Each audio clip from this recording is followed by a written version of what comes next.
Alors à ce stade, ce serait intéressant que vous alliez dans un navigateur web. Je ne vais pas dans Firefox parce que je sais que dans Firefox, ça ne marche pas.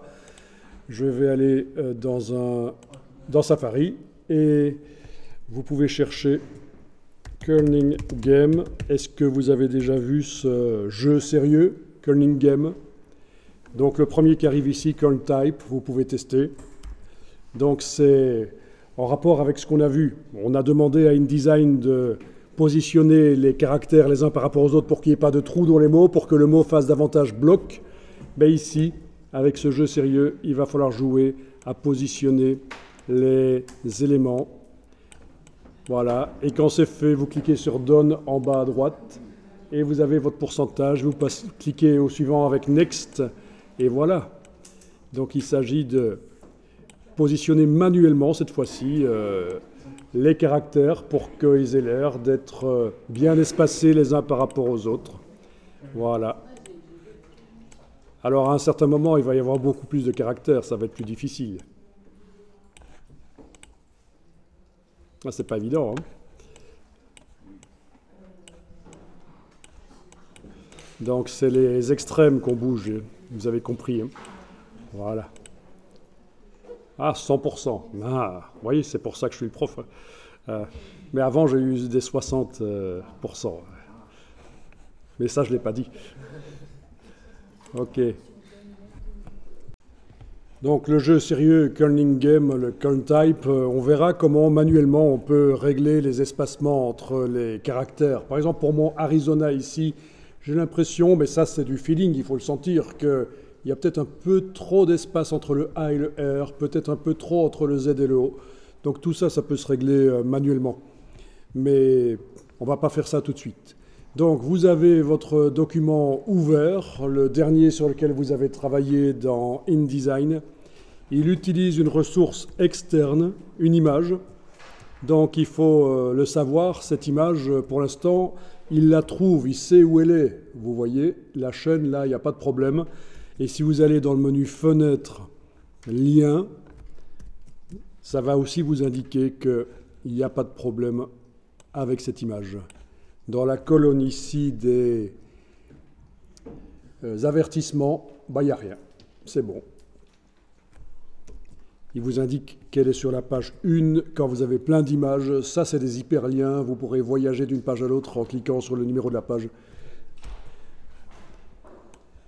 Bon, qu'est-ce qui se passe si on va faire ceci dans le menu, dans le dossier du jour 1 matin, si on va modifier ne fût-ce qu'un tout petit peu le nom de l'image, par exemple ici à la fin ou au début, ce sera peut-être plus facile pour vous, je vais aller mettre un tiret, voilà.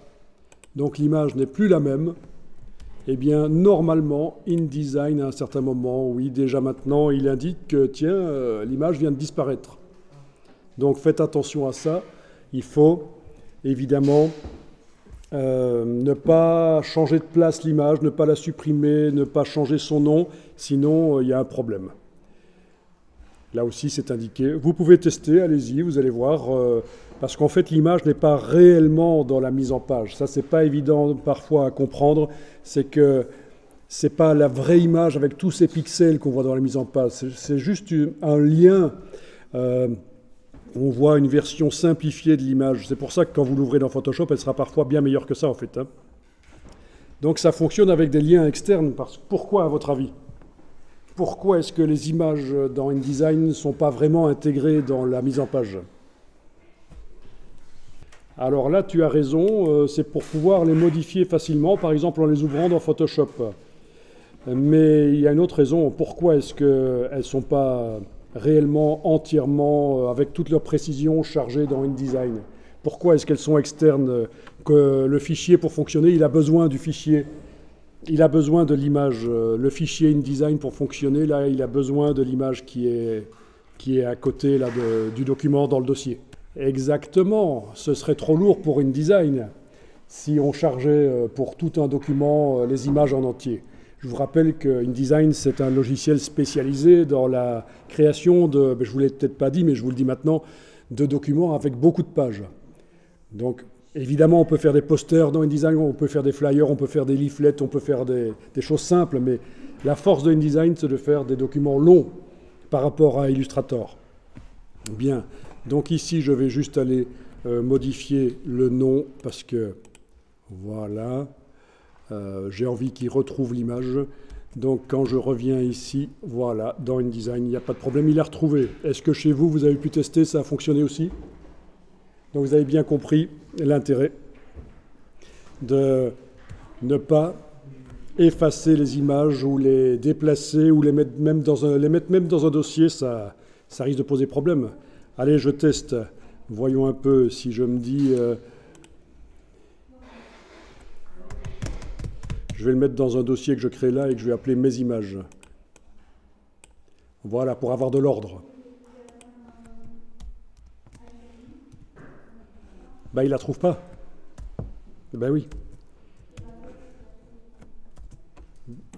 Alors, si le dossier s'appelle image tout simplement, ça ne va pas régler le problème. Il ne va toujours pas la trouver. Peut-être, mais non, ça ne va pas marcher non plus. Si on lui donne le nom lien en anglais, links, non, il ne trouve pas. Donc, c'est foireux. Donc, faites gaffe à ça.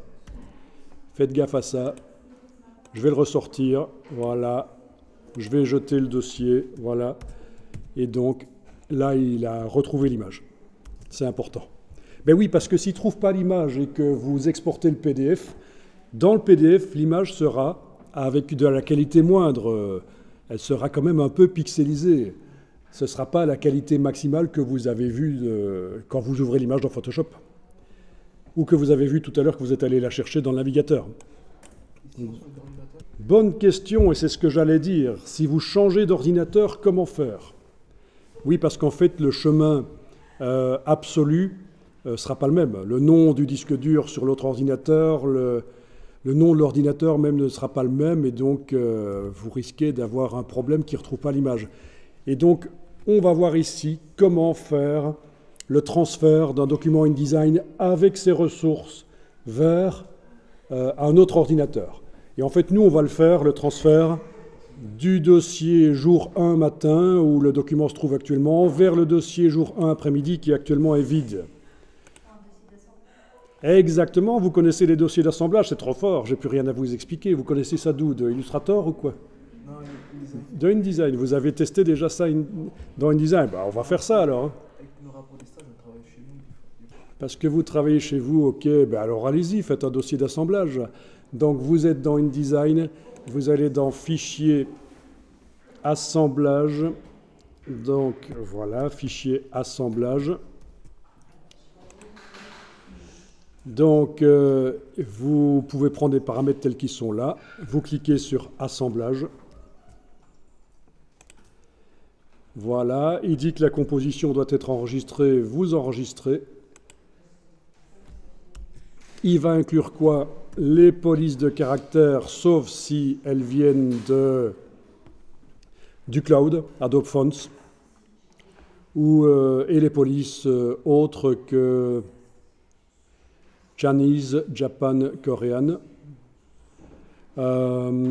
Il va copier les graphiques liés, ça c'est intéressant, il va créer un dossier dans lequel il va mettre les images. Et le document sera capable d'aller chercher les images dans ce dossier. Voilà.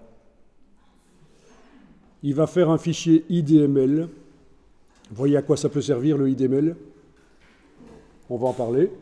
Il va faire un PDF, mais attention, ce ne sera pas un PDF valable pour l'imprimeur, même si, entre parenthèses ici, il est indiqué impression. Il va manquer plein de choses en fait.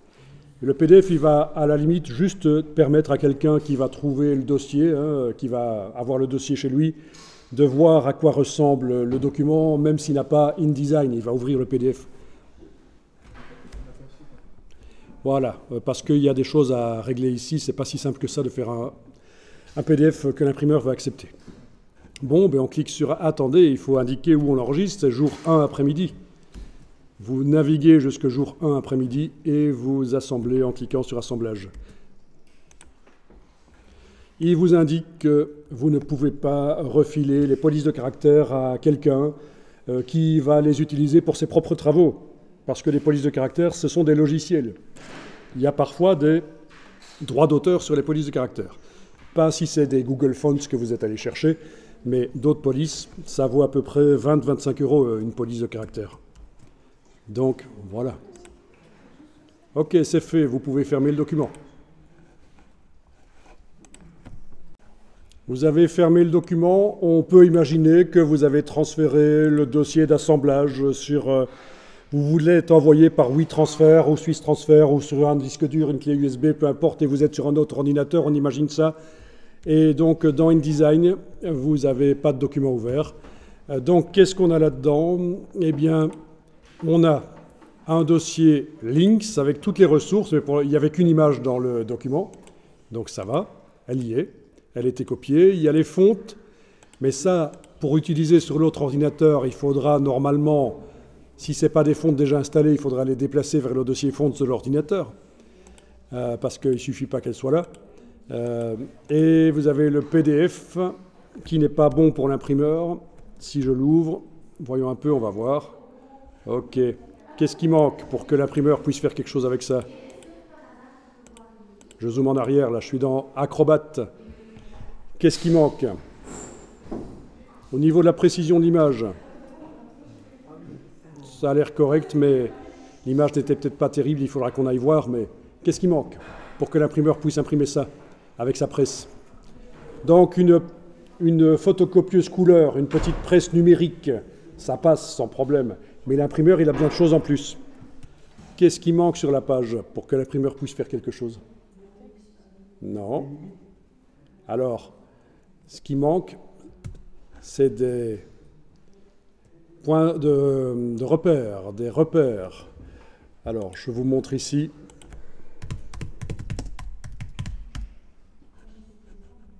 Si j'arrive à trouver une image qui montre ça clairement, il faut en fait dans le PDF des points de repérage. Il ne veut pas me montrer des images de repérage, mais on en fera de toute façon plus tard. Donc pourquoi, qu'est-ce qu'il manque? Il manque en fait dans le PDF des petites croix avec des cercles dans chaque coin pour que l'imprimeur puisse faire en sorte que chaque encre, cyan, magenta, jaune, noir, donc bleu, cyan, rose, magenta, jaune et noir, arrive parfaitement là où elles doivent arriver au centième de millimètre près. Il y a aussi des gammes couleurs sur le côté, mais elles sont pas vraiment nécessaires à l'imprimeur, et c'est autre chose en fait. Là, je parle vraiment des points de repère. Voilà, ça ressemble à ça. Ça ressemble à des petites croix comme ça, mais voilà. Bon, ça c'est nécessaire parce que l'imprimeur, quand il imprime en réalité sur 4 presses monochromes. Là, vous avez ici le paquet de feuilles. Donc ici, c'est des feuilles prédécoupées, parfois c'est des rouleaux. Vous avez déjà vu des presses offset, vous avez étudié ça? Ok. Donc il y a plusieurs presses monochromes, chacune a une encre, et le papier passe d'une presse à l'autre. Et pour que que l'encre arrive malgré tout pile poil là où elle doit arriver, il faut les petits points de repérage pour l'imprimeur. C'est lui qui, avec ça, qui va préparer sa machine en fait. Voilà. En voilà une plus précise. Donc, avec les feuilles qui vont entrer dans une presse, recevoir la première encre, puis ça passe à la deuxième, puis à la troisième, à la quatrième. Il y a une cinquième pour mettre du vernis éventuellement sur le papier. Voilà, donc c'est pour ça que je vous disais que le PDF qui est là, il n'est pas valable pour un imprimeur. Il peut éventuellement être valable pour imprimer sur une photocopieuse couleur qui n'a pas besoin de ça, parce que toutes les couleurs arrivent en même temps sur le papier, c'est pas une après l'autre, c'est plus facile. Mais voilà. Alors, on y reviendra au PDF pour l'imprimeur. Le IDML, vous savez ce que c'est? Donc ça, le IDML, mais par exemple, moi je suis dans la version 2024 de InDesign. Mon document ici, on peut l'ouvrir dans la version 2024. Mais vous, si je vous le refile dans votre version 2020, vous n'allez pas pouvoir l'ouvrir. Par contre, le IDML, c'est une version compatible Donc il y a certaines fonctionnalités nouvelles qui sont peut-être dans mon document, qui dans la version IDML ont été transformées pour qu'elles puissent être lues dans votre version 2020. Mais vous ne pourrez peut-être pas les modifier. Ça a été figé en quelque sorte. Voilà à quoi sert le IDML, c'est pour rendre compatible avec d'anciennes versions InDesign. C'est rare quand on l'utilise. Quand vous vous échangez entre vous, entre collègues dans une entreprise des documents InDesign, il vaut mieux travailler dans la même version. Il vaut mieux utiliser le INDD, le format vraiment InDesign natif, et pas commencer à jouer avec des formats compatibles avec d'anciennes versions. Il y a toujours un risque que du texte ou des images bougent. Bon, en gros, voilà, vous avez appris à faire un dossier d'assemblage. Donc ça, c'est ce qui permettrait d'archiver tout le document avec ses ressources ou de le transférer vers un autre ordinateur.